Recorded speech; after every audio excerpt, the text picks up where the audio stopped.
Oh, kakatapos lang ng ambon. Magandang hapon ho sa lahat. Pakita ko sa inyo ating bagong harvest na prutas. Ay, ko, lalaki ng buling-buling ko. Talagang iba pag may itinanim, may aanihin ko. Sulit sa mangga eh. Ang lalaki.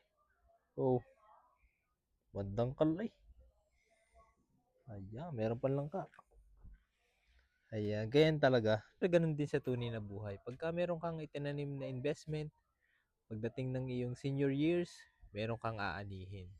Kasi nung bata ka pa, money working for you. Pag naging senior ka na, may pondo ka na magagamit. Hindi ka aasa na lamang sa tulong if you leave tulong. So, syempre, kung gusto mong money working for you, kailangan habang mas bata ka pa, or ngayon, mas maganda, simulan mo nang mag-invest sa mga legit na investment. At syempre, kung meron po kayong katanungan, huwag po kayong mahiya. Mag-comment lang po kayo dyan below.